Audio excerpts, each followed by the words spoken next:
Am I sitting here? You're sitting right there. We have like 3 or 4 minutes. When I say the Costacos brothers, Yeah. what's the first thing you think of? They've created some of the hottest-selling posters in the country. Kenny Easley, Jim McMahon. Brian Bosworth. In the early going, John came up with most of the ideas. 30-year-old Talk takes care of the finances. John, here with the New York Knicks star Patrick Ewing. He was promoting a new Patrick poster. These two brothers have taken an idea and transformed it into a business. A kid would look at it and say, wow, that's awesome. Everybody else is set? It's perfect. I'm John Costacos. We're the best poster makers in America.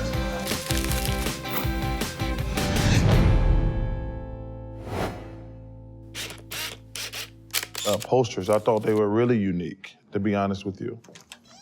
Do you remember exactly which ones you had seen before, which ones you had? No, not right offhand. Not right offhand. I don't remember which ones I'd seen right offhand, to be honest with you. John was clearly someone who really, really impressed you and like that you wanted to work with, right? I just like John's energy. Oh my God, damn, boy. What up, bro? See what I mean? See what I mean? But he's like that from day one. This is the way he greets you the first time he meets you back in the 80s. I'm pretty sure if I looked up his ass, he's got batteries. You know, they were just kind of off the wall. Their energy, enthusiasm was fun to be around. If you think back when these guys were doing this work, I mean, it's kind of like if you're on Madden video now, video game right now, you consider yourself, oh, I made it in the NFL or I made it in the NBA or something like that, you know, because not everybody got to get on it. That stuff was big. There was no internet, no YouTube. That stuff was very important back then to do those little things to get your name out there. They had a theme, a concept that really took off, and it was interesting and exciting because it was different. That poster is in an LA gallery, and they're selling them for $2,500 each. Damn, you're big time. I gotta find the Costacos brothers. 33-year-old Adam Shopcorn is an art gallery dealer in New York City. He's also a huge sports fan. The Costacos brothers posters used to hang on his wall. Now, 25 years after the Seattle brothers started making posters, Shopcorn has revived them as works of art. Just wanted to bring them back into the public consciousness. I think the work should be shown in a different context. Adam said, I think you guys define an era in the imagery of sports. I wasn't going to argue with him. Like, guy wants to do an art show in New York with our posters.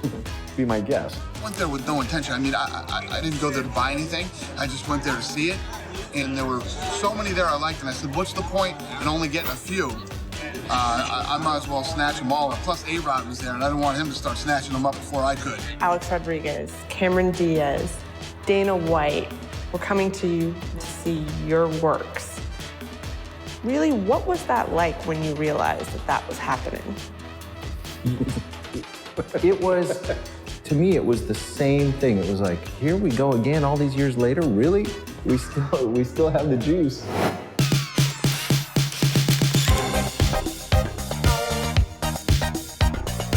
It all started in 1984, when John Costacos woke up one morning to the radio playing Prince's Purple Rain. And that's where the idea came to do the Purple Rain t-shirts for the Washington Huskies football team, where we both went to school. They sold like hotcakes. Didn't know anything about the t-shirt business and sold 23,000 shirts. And I talked, said, let's start a business and let's do more shirts, and that's sort of how it started. T-shirts led to posters, but not everyone was a believer that the new business would work. I wanted them to be doctors or lawyers, not posters.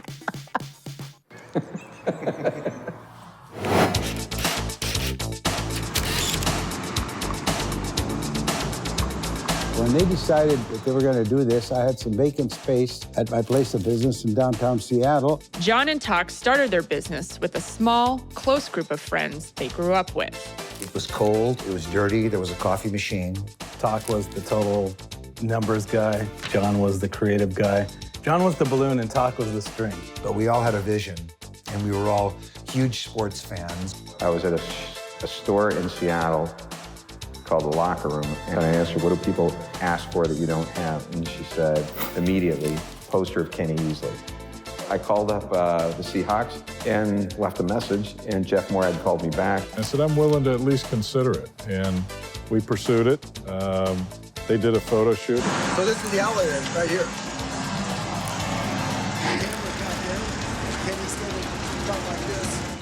Shot about 10 8x10 sheets of transparency film, and one worked out great.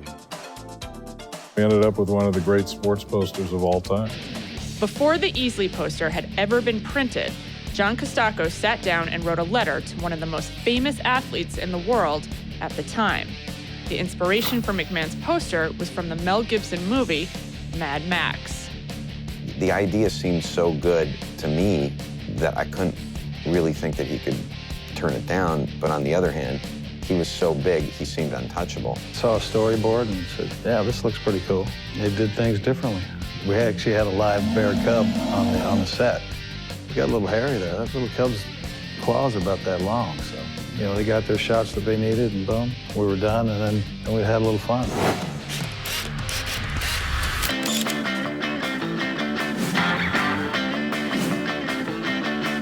Things were picking up and taking off, and we didn't anticipate this. It just kept getting better and better. And once it started, it just snowballed. All of a sudden, we got Kenny Easley, we got Lester Hayes, we got Jim McMahon, we got Joe Montana, we got Howie Long.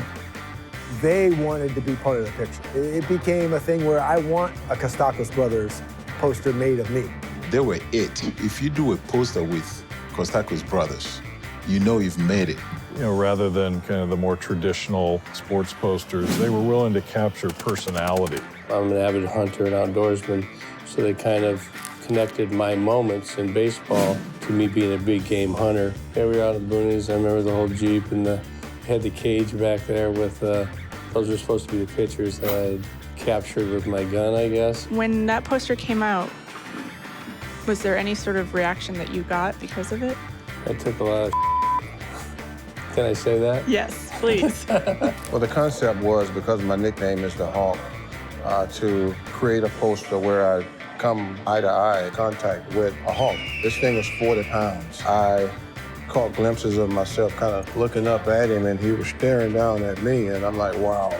You know, as long as he don't get a hold of my neck. When they brought all the stuff that I was going to wear, I liked it, you know, because it kind of matches with what people thought of me. The poster made you cool. You didn't make the poster cool. They put you in a cool situation. You took an athlete and you made a picture. Like you made a story. You made their nickname come to life. I wanted all of them. It became, you know, bigger than all of us, obviously. Superhuman, supersonic. Way to go, Rain Boy. Yo, that's Rain Man. It wasn't unusual for us to come up with nicknames for players. For example, Shawn Kemp, the Rain Man, which was a name that I came up with. You know, what the poster did for me is help me create my image. And then, of course, the all-time, we were trying to figure out what to call Herschel Walker. Johnny goes, how about Preparation H? This officer, Ray and I look at each other and go, you like it? That was all.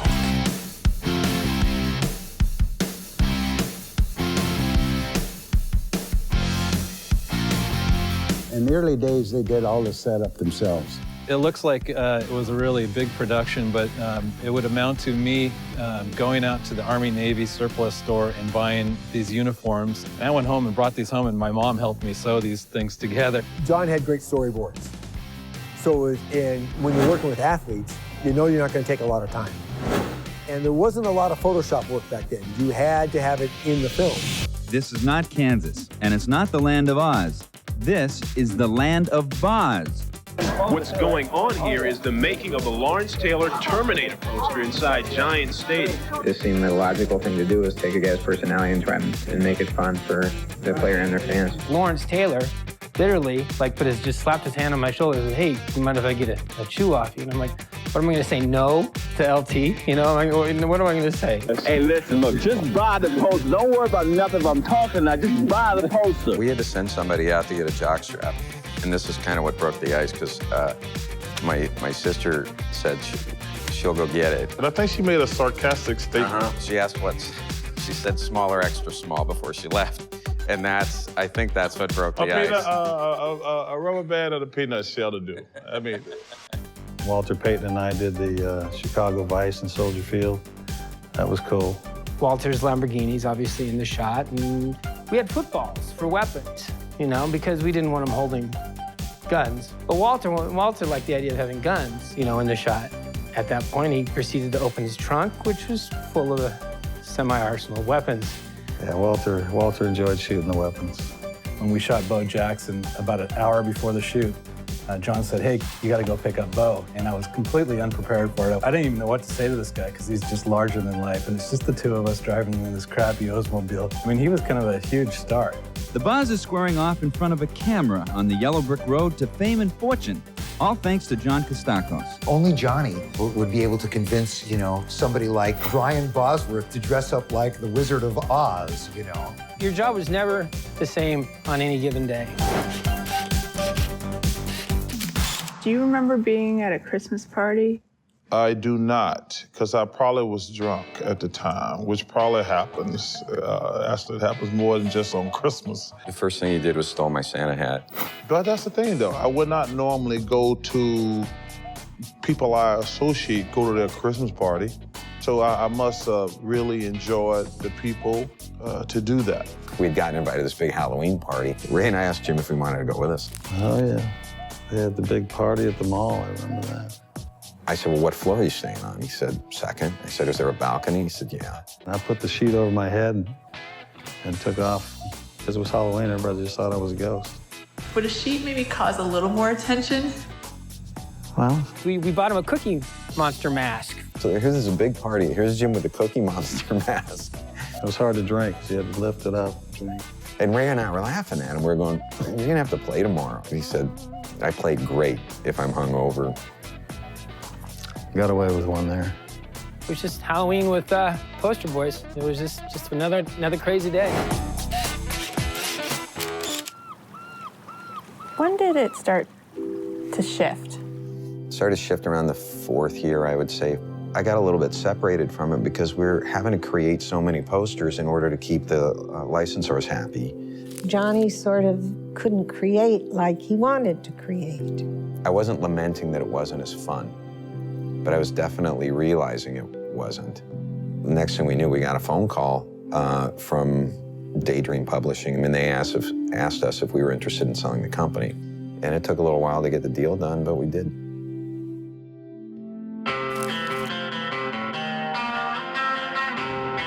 We're on the second leg of the show in Los Angeles. It started in New York. It's fun to watch people, you know, walk down memory lane as they see these, you know, for the first time in all these years. You know, your wall space as a young kid is, you know, sacred ground. He could have kept doing this because there's always going to be spectacular athletes, and these are unbelievable posters. I get this call from John saying, hey, there's a gallery opening and your stuff is now like art. Like, it used to be like a $3 poster, now it's considered art, so whatever. You know, I think they captured an era in a poster context, and they should be remembered as that. I think that John and Talk were way ahead of their game, way ahead of it. We have to get the modern day athletes today to see this work because I think they'll appreciate the spontaneity and the improvisational element of these posters.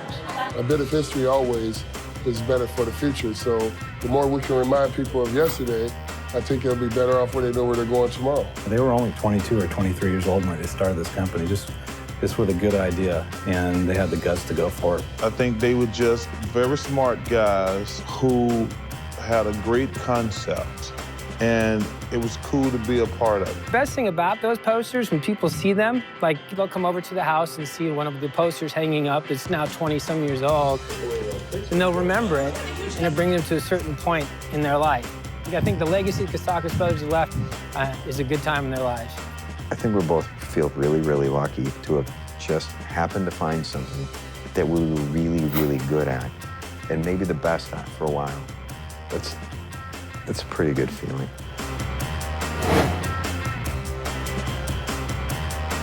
Here we go. 3, 2, 1, go.